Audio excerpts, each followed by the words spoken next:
నమస్తే, welcome to NCN news. నా పేరు హరిప్రియ. ముందుగా బులెటిన్ హెడ్లైన్స్ చూద్దాం. నిడదవోలు 22వ వార్డులో వైఎస్ఆర్ కాలనీలో జనసేన అభ్యర్థి కందుల దుర్గేష్ ప్రచారం. తూర్పుగోదావరి జిల్లా నిడదవోలు నియోజకవర్గం నిడదవోలు పట్టణం 22వ వార్డు వైఎస్ఆర్ కాలనీలో ఈరోజు ఉమ్మడి పార్టీల జనసేన ఎమ్మెల్యే అభ్యర్థి కందుల దుర్గేష్ ఇంటింటికి తిరుగుతూ ప్రచారాన్ని ముమ్మరం చేశారు.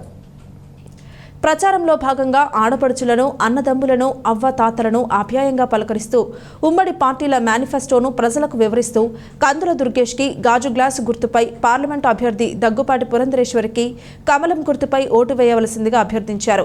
ఈ కార్యక్రమంలో నిడదవోలు తెలుగుదేశం పార్టీ పట్టణ అధ్యక్షులు కొమ్మిన వెంకటేశ్వరరావు, జనసేన పట్టణ అధ్యక్షులు Ranga Ramesh, Telugu Desam party secretary Tirupati Satyanarayana, Janasena vice president Bellamkonda Pushpavathi, Chennaparapu Raja, Poladasu Srinivas, Bhaskarla Raja Rammohan Rai, Addala Nani, Achyuta Pawan, Gollapudi Rajesh మరియు తెలుగుదేశం, జనసేన, బీజేపీ పార్టీల నాయకులు, కార్యకర్తలు, వార్డు ప్రజలు పాల్గొన్నారు.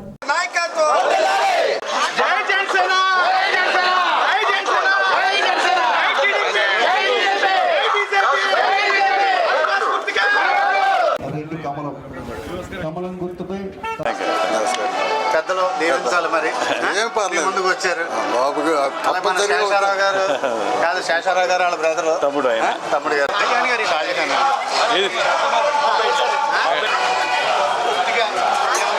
వస్తుంది. అమ్మఒడి అంటే ఇంట్లో ఎంతమంది పిల్లలు ఉంటే అంతమందికి వస్తుంది. ఆర్టీసీ బస్ ఫ్రీ, సంవత్సరానికి 3 గ్యాస్ కొండమ్మా. చంద్రబాబు నాయుడు గారి నాయకత్వం, పవన్ కళ్యాణ్ గారి నాయకత్వం, మోడీ గారి నాయకత్వం, మిత్రపక్షాల ఐక్యత. గ్లాసు గుర్తుకే మీ ఓటు, భాగ్య గ్లాసు గుర్తుకే మీ ఓటు, కమలానికే మీ ఓటు, కమలానికే మీ ఓటు. ఇంటింటికి ప్రచారం కార్యక్రమం నిడదవోలు పట్టణంలో గడిచిన 3 రోజులుగా చాలా అద్భుతంగా సాగుతోంది.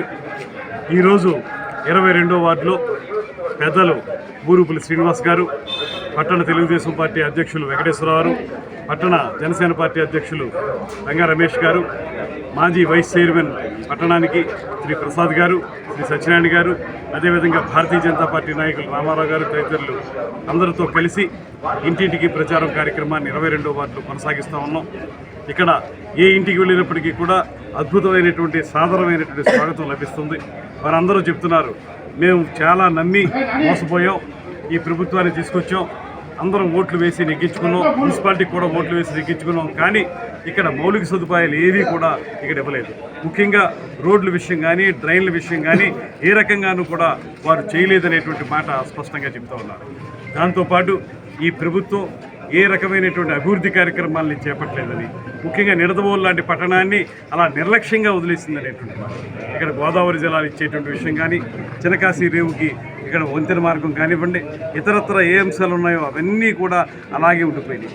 ఉదయం మేము వాకర్స్ క్లబ్కి వెళ్ళాం, వారు కూడా చెప్తూ ఉన్నారు, మినీ స్టేడియం అనేటువంటిది ఆ రోజున బూరుపల్లి శేషారావు గారి ఆధ్వర్యంలో శంకుస్థాపన చేసి కొంత మేరకు పని జరిగింది. తర్వాత వచ్చినటువంటి ఈ ప్రభుత్వం ఎక్కడా కూడా ఏ రకమైన రూపాయి విదల్చకుండా దాన్ని ఎక్కడ ఉన్న గొంగళి అక్కడే ఉన్నట్టుగా చేసినటువంటి పరిస్థితి కనపడుతుంది. కనుక రాబోయే రోజుల్లో ఇవన్నీ జరగాలంటే, అపరిష్కృతంగా మిగిలిపోయినటువంటి సమస్యలు పరిష్కారం కావాలంటే ఖచ్చితంగా తెలుగుదేశం, జనసేన, బీజేపీ పార్టీల ఉమ్మడి ప్రభుత్వం రావాల్సిన అవసరం ఉందనేటువంటి ఆవశ్యకతని ప్రతి ఒక్కరూ గమనిస్తున్నారు.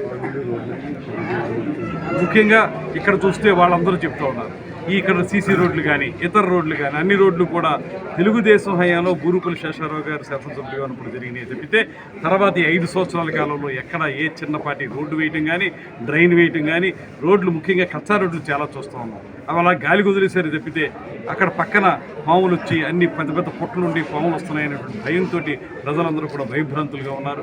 ఇటువంటి నేపథ్యంలో నిడదవోలు పట్టణం లాంటి పట్టణాన్ని అభివృద్ధి చేసుకోలేకపోతే, చిన్న పట్టణం ఇది, ఈ పట్టణాన్ని అభివృద్ధి చేసుకోవాలంటే సరైనటువంటి ప్రణాళిక ఉండాలి. దానికి మించి శాసనసభ్యుడికి లేకపోతే మున్సిపల్ చైర్మన్ గారికి వారికి సరైనటువంటి చిత్తశుద్ధి ఉండాలి. అవేమీ లేకుండా గాలి కుదిలేస్తే ఈ పట్టణాన్ని ఇవాళ నిర్లక్ష్యం కాబడినటువంటి పట్టణాల్లో నిడదవోలు అగ్రగామిగా నిలబడింది. అందుకే మేము మనవి చేస్తున్నాం, మేము మీ అందరి ఆదరాభిమానాలతో ఒక్కసారి అవకాశం ఇవ్వండి. ఇస్తే మేము నిడదవోలు పట్టణాన్ని సర్వాంగ సుందరంగా తయారు చేయడానికి, ముఖ్యంగా డ్రైన్లు లాంటివి, రోడ్లు లాంటివి అదేవిధంగా గవర్నమెంట్ హాస్పిటల్ని 100 పడకల హాస్పిటల్గా పెంచాలనేటువంటి మాట చాలా కాలంగా వినిపిస్తుంది. దానికి కూడా ఊరికే శంకుస్థాపన చేశారు తప్పితే ఏ రకంగా ముందుకు తీసుకెళ్లలేదు. దాన్ని ఖచ్చితంగా యుద్ధ ప్రాతిపదిక మీద చేపట్టి 100 పడకల హాస్పిటల్గా అప్గ్రేడ్ చేసే విషయం చేపడతాం.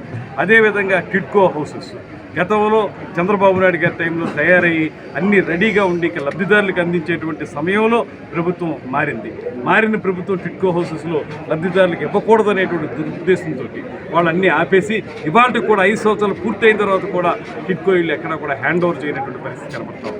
ఆ టిడ్కో ఇళ్ళ దగ్గరికి వెళ్ళి చూస్తూ ఉంటే మొక్కలు పెరిగిపోయి తుప్పలు పెరిగిపోయి దారుణంగా తయారయ్యేటువంటి పరిస్థితి మనకు కనబడతాం. పోనీ జగనన్న ఇళ్ళన్నా సరే సక్రమంగా ఇచ్చారంటే లోతట్టు ప్రాంతాల్లో స్థలాలు చూపించారు, అక్కడ ఇల్లు కట్టుకోవడానికి వీలు లేనటువంటి పరిస్థితి కనపడతా ఉంది. ఇలాగా అస్తవ్యస్తం చేసేసినటువంటి విధానాన్ని మనం పూర్తిగా సరిదిద్దడానికి మీరు ఒక్కసారి 3 పార్టీలు అద్భుతమైనటువంటి 3 పార్టీలు 3 రకాలుగా అన్ని రంగాల్లోనూ శక్తియుక్తులు ఉన్నటువంటి 3 పార్టీలు కలిసి ఒక వేదిక మీదకి వచ్చి ప్రభుత్వాన్ని స్థాపించడానికి సిద్ధంగా ఉన్నాయి. అదేవిధంగా పైన ఎన్డీఏ ప్రభుత్వం ఎటు వస్తుంది, అటు వచ్చినప్పుడు కింద కూడా అదే ప్రభుత్వం కూడా ఇక్కడ కూడా ఉంటే 2 ప్రభుత్వాలు కలిసి డబుల్ ఇంజిన్ సర్కార్గా ముందుకు వెళ్ళడానికి అవకాశం దొరుకుతుంది. కనుక మిమ్మల్ని అందరినీ వినమ్రంగా ముకుళిత హస్తాలతో కోరుకుంటున్నాను. పట్టణ ప్రజలందరూ కూడా సరైనటువంటి ఆలోచన చేసి గాజు గ్లాసుకి ఇక్కడ అసెంబ్లీకి కమలానికి పార్లమెంట్కి ఓటు వేసి నెగ్గించాల్సిందిగా మిమ్మల్ని అందరినీ కోరుకుంటూ సెలవు.